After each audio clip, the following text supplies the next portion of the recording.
Hello, hello, hello, everybody. Happy Tuesday.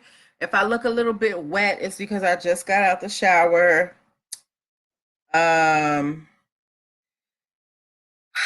I know I keep skipping around the time. My schedule has just gotten really out of control, and 6 o'clock just isn't a feasible time for me right now.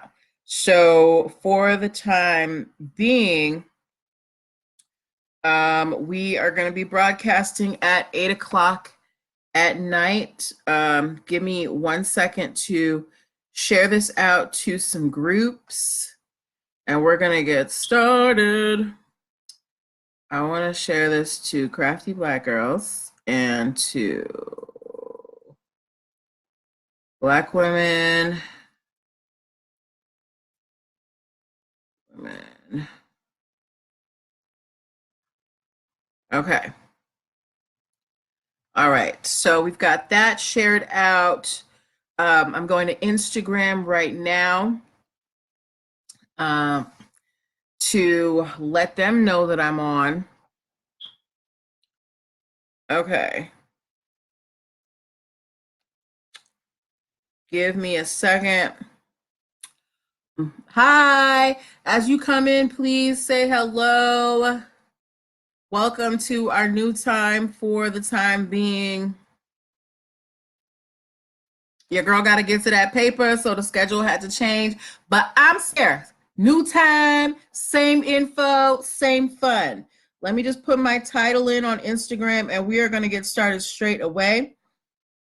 If you know anybody who needs some advice for their startup business, them being an entrepreneur, please share this out. Yes, so I've got my title in.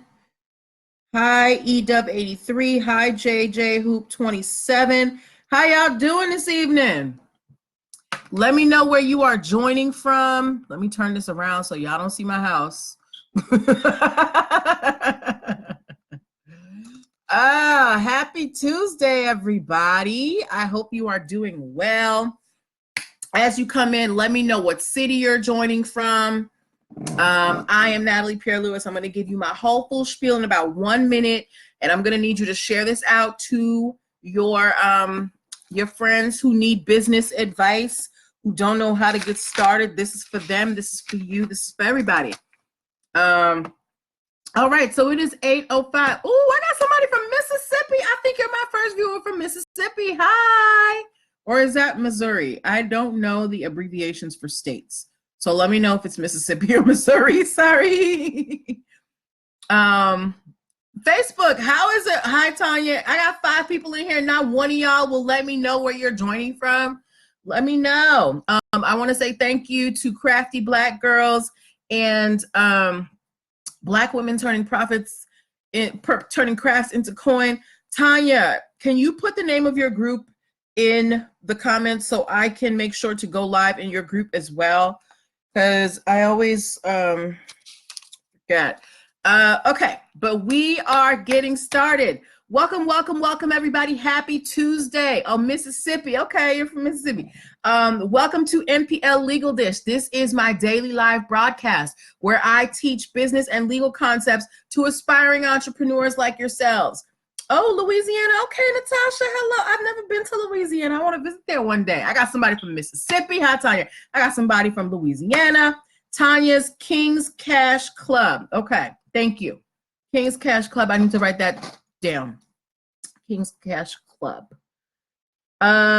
If you're wondering why this crazy person is on the internet, I am Natalie Pierre-Lewis. I'm the owner and operator, thank you for that, Tanya, of NPL Consult. Oh, before I even start, friends, I have somebody both on Instagram and on Facebook who I think you guys should know. Her name is Tanya, Tanya Kinghorn. She is a tax specialist and she sells jewelry. You guys should follow her on Instagram at King Tax Services 18 and follow her on Facebook at Tanya Blingologist Kinghorn. She's going to get your finances together. And she has been such a supporter of the show. And hi, DC, son of a Q. And I want to give her as much support as I can because she shows up for me. So thank you so much, Tanya, for your faithfulness. Yes. All right. So now back to who I am. So I'm Natalie Pierre Lewis. I'm the host of the show, MPL Legal Dish. I'm also the owner of MPL Consulting LLC, which is very important. All right. Because it's the point of the show. My business, my company is a business formation firm, DC son of a queen. Okay, yes. So what that means is I help people like yourself get your business strategy together and getting your business legit. So if you need help with things like registering your business with the state, getting an EIN number, getting a DUNS number, having an operating agreement, contracts, hiring employees, intellectual property protection through trademarks, patents, copyright. I help you navigate all of those avenues. Okay, all right, okay, I'll wait for my close-up, girl. Yes. Now, hold on. I was in my intro and I got sidetracked. Yes, so I help you guys get your business formation strategy together. And if you're wondering why I'm qualified, well, I'm glad that you asked. I have been a licensed attorney for 13 years and counting. I have started multiple businesses for myself and others, both online and offline. I have had many careers in the realms of the law, education, entrepreneurship, hospitality, and administrative support. And most important, I'm very passionate about making business and legal education as accessible to everyone as possible. Not everybody has the time, the money, or the desire to go to business school or to law school, but so many of you have amazing business ideas. And if you're going to be successful in business, there are just some things you have to know. Now, for those who are usually here, you know that I usually broadcast at 6, but because my schedule has changed, we have now moved. Thank you, girl. We have now moved. Let me know the date so I can advertise it. We've moved the time for the time being to 8 o'clock. Because I just started a project and I work kind of difficult, narrow hours. So I got to get my hours in as well as do this. So for the time being, if you are a regular viewer, we are going to be at 8 o'clock. And if you are new, welcome. Okay. All right. So the point of the show is this is how the show works. I post stories from the news, from celebrities, from pop culture things that I feel like will demonstrate business concepts that I think that you guys need to know. But this is not just me talking at you. This is us having a conversation. This is interactive. So I'm going to ask you guys for some feedback. I'm going to ask you for your opinions. So, you know, you got to pay attention. But also, if you do have questions, please drop them in the comment box. I cannot answer your question if you do not ask it. So, and that's why I'm here to answer your questions. Okay. So, and then we will have some Q&A after. So the first story that we are talking, actually, before we start, I want to make sure that everybody's on the same page. If you are ready, give me a ready in the comments. Ready, ready, ready. I'm going to wait for at least 2 readies on Facebook and at least 1 ready on Instagram. If you're ready to get started, let me know. Oh, you know what? Hold on. Hold your readies. I completely forgot. Thank you, Tanya. So if you guys are interested in any of my services, if you look, for those of you on Facebook, I posted in the comments, please go to linktree/MPL Consulting Firm. There you can book your free 15-minute consultation. You can also download my free business launch cheat sheet, which will help you get your business started in 7 days or less. Okay, commercial over. Let's get to the content. All right, we ready. I got my readies. Okay, I'm happy.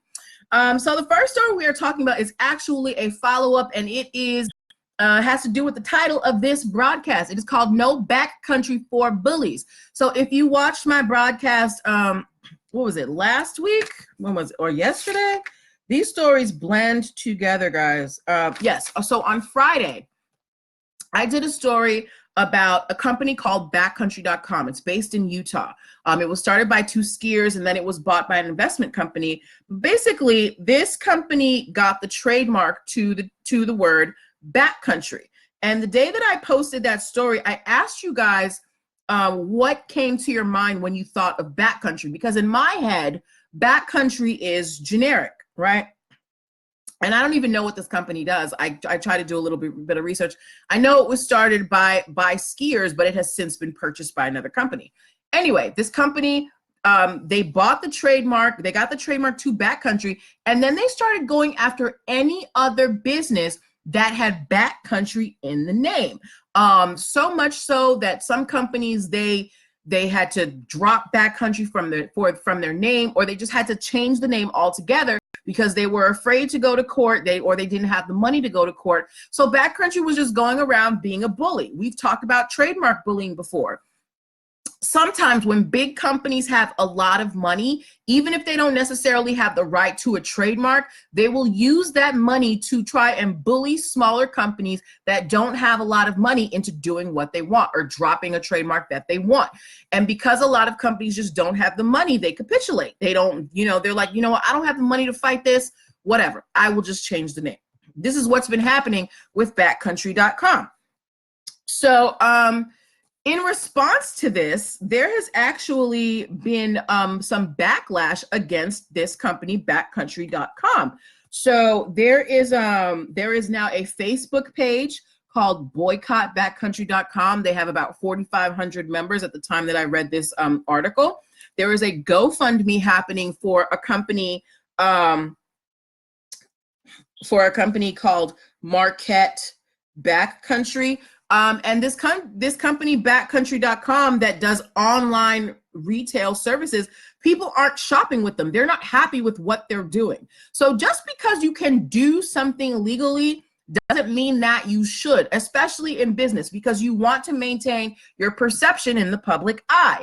And if you have all of these people who are viewing you as a bully, and you're just trying to throw your weight around all of these smaller companies, people don't really want to mess with you.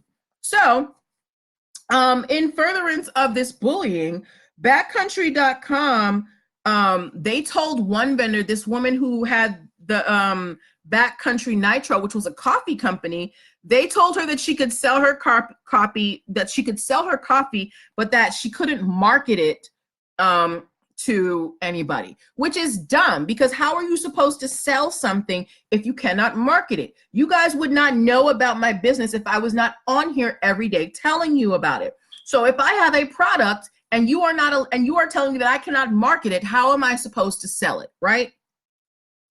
So this vendor ended up changing her company name from Backcountry Nitro to Wild Barn Coffee.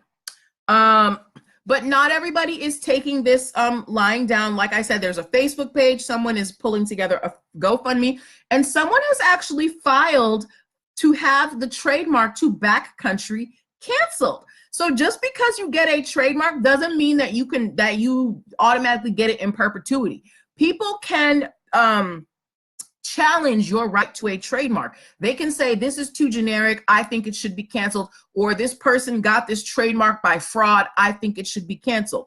So at least one person who has been targeted by Backcountry.com is trying to get the trademark canceled. So my question to you as an audience is, what do you think should happen to Backcountry? Because it's obvious, okay, they're getting the social backlash, but they're still going forward with these trademark, infringement threats and sending cease and desist.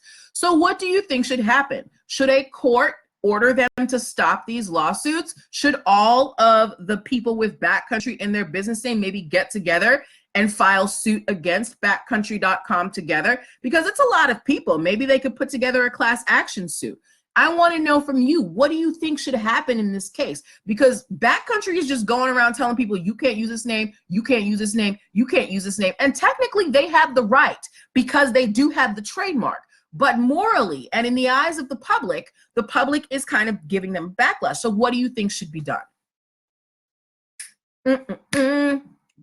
And while you guys drop that in there, I want to remind you that you can always, if you want to talk to me one-on-one and you are a first-time client, I do provide free 15-minute consultations. You can book them at the link in my bio, linktree/MPL Consulting Firm, linktree/MPL Consulting Firm, linktree/MPL Consulting Firm. Tanya Blingologist said they're bullies. Yes, they are bullies.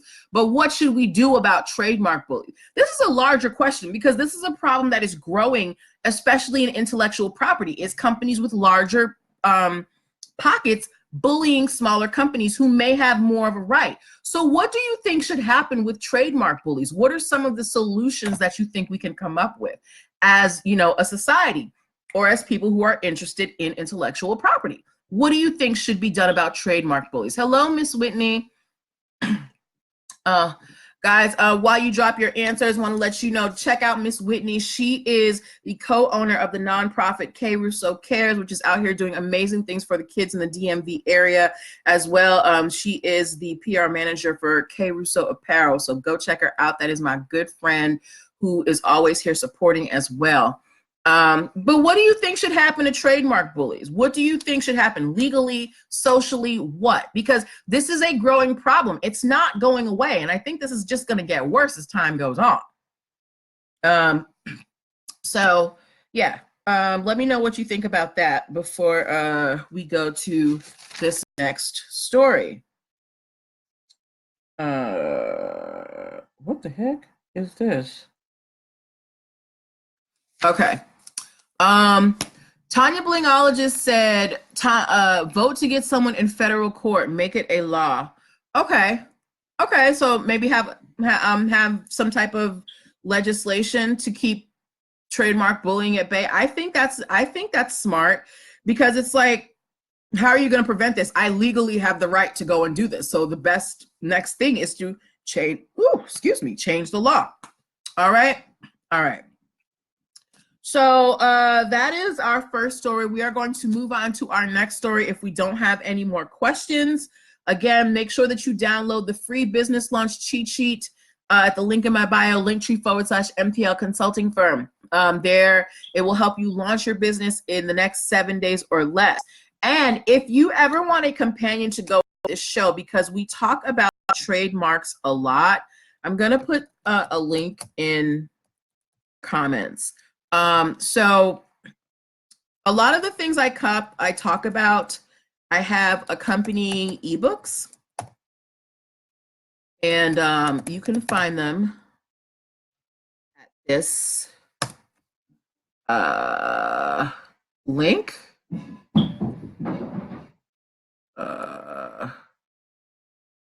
Toby! I think my dog just like flipped over a pot. Oh. Nope, that wasn't him. He's right next to me. Okay. So gumroad.com/MPL consulting firm. That is where you will find all my ebooks, including my trademark toolkit that gives you a lot of these rules about trademarks and how they work. Okay.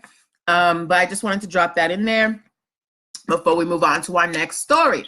All right, next story. Do we have any wine lovers in the house? If you like wine, if you drink wine, give me a wine glass emoji in the comments. Let me put a wine glass emoji for myself on Instagram. I can't do it for Facebook, but I could do it for Instagram. I like me a nice glass of Chardonnay, a Pinot Grigio every now and then. If you like wine. All right, Whitney likes red and white wine. I just put the red thing because that's all I thought they were. Well, let me put my champagne and you know, my little cocktail. All right. So me and Whitney like wine. I like champagne and cocktail. I mean, I'm not a big drinker, but you know, every now and then I like to have a little sip. I used to be a bigger drinker, but not so much anymore. Anyway, so my wine lovers out here, okay? So this is a trademark battle between two wine companies over similar names. This is the case of Overlook versus Overbrook. So there is a California wine company named Justin Vineyards, right? And they have a brand of wine that they sell under the name Overlook. However, there is another wine company called Wine Store. It's based in North Carolina, and they have a trademark for the word Overbrook. Oh, thank you for the cocktails, Pamela. All right. So Justin Vineyards is out here selling their Overlook wine. Wine Store comes up and they're selling their Overbrook wine. And Overbrook in 2015 filed for a trademark for the word Overbrook and started using it in 2016. Then Justin Vineyards was like, your name sounds way too close to our name. Overlook, Overbrook. We really think that there's going to be some confusion. We think, no, they sent a letter. They didn't send a cease and desist. They sent a communication that said, we think that there is a possibility that there could be confusion in the marketplace, right? So wine store then goes to the court and sues, not for money, high IG safety is key, but they sue for a declaratory judgment. What that means is they want the court to say, or they wanted the court to say, there is no possibility of confusion between Overlook and Overbrook. So Justin Vineyard saying our two names are too similar. Wine store goes to the court and says, we want you to decide and say that it's not going to be confusing. And guess what the court says? The court says, I'm not even deciding on this because Justin Vineyards never sent a cease and desist. All they sent was a communication. Miss Whitney said too similar. All they sent was a communication saying that there could be confusion. There was not any actual confusion, high accentuate me, and therefore there is no controversy here. So the court has actually dismissed this case between these two wine competitors, even though one is in California and one is North Carolina, they are competitors. But I want to know from you as an audience. Miss Whitney already said that the names sound too similar, but do you think that Overlook and Overbrook are too close to each other and that they should not be trademarked in the same industry? Because remember, you can only trademark in your industry. So we have a wine trademark for Overlook and we have a wine trademark for Overbrook. Overlook is in California, Overbrook is in North Carolina.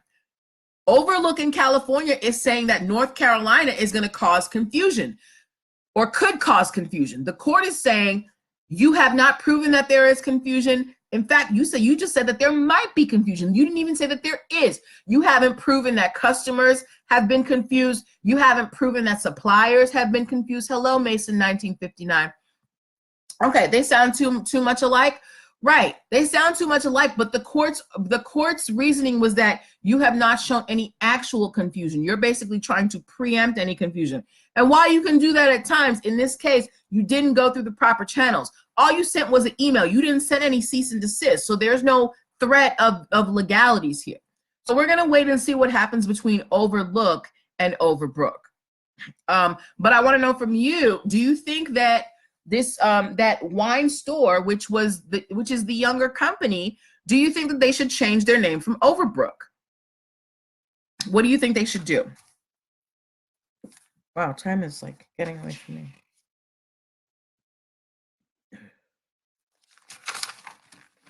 What do y'all think? Ooh.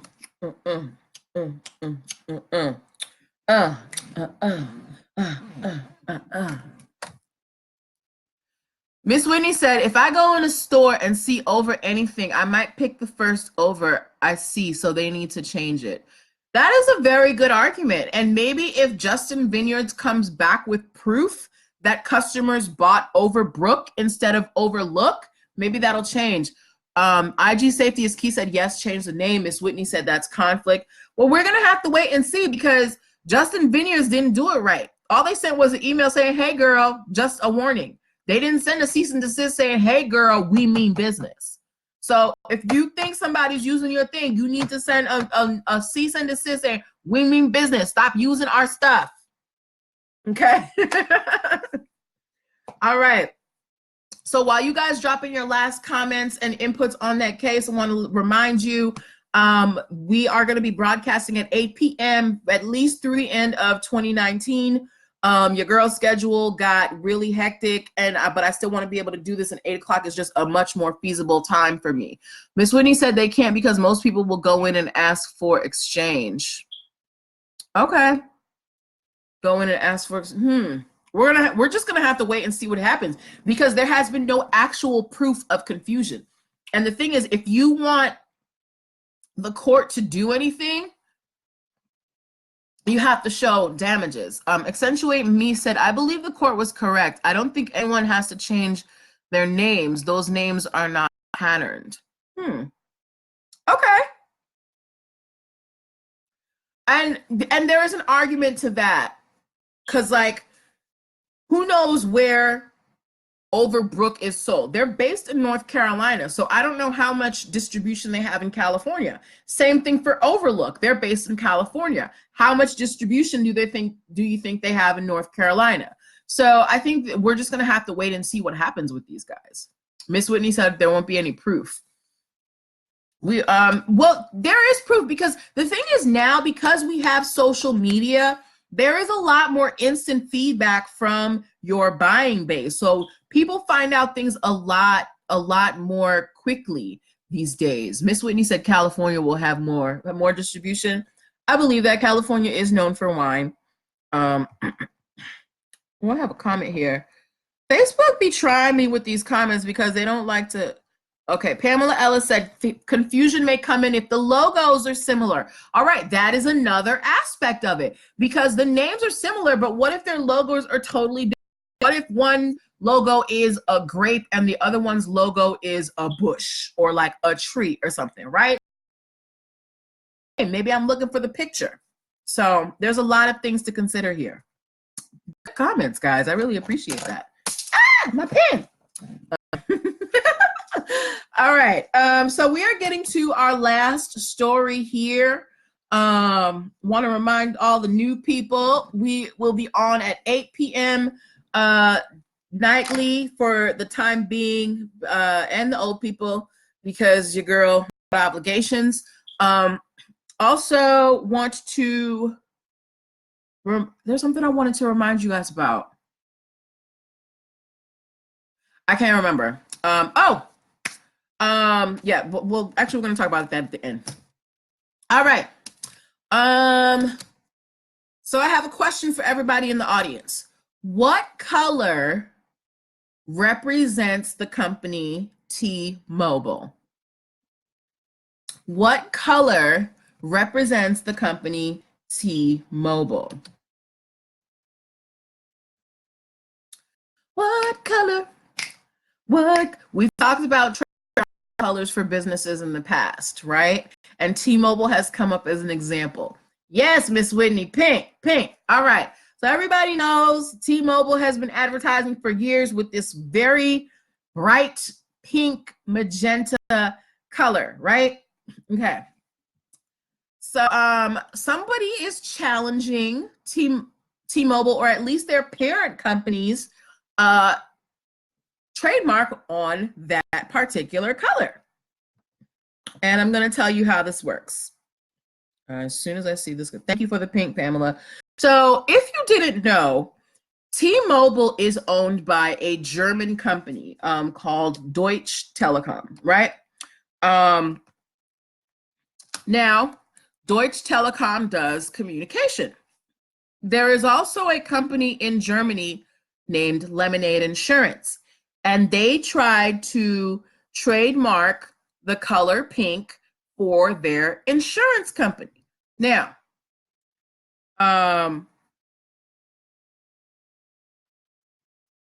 when they went to go get their trademark, the trademark was invalidated because Deutsche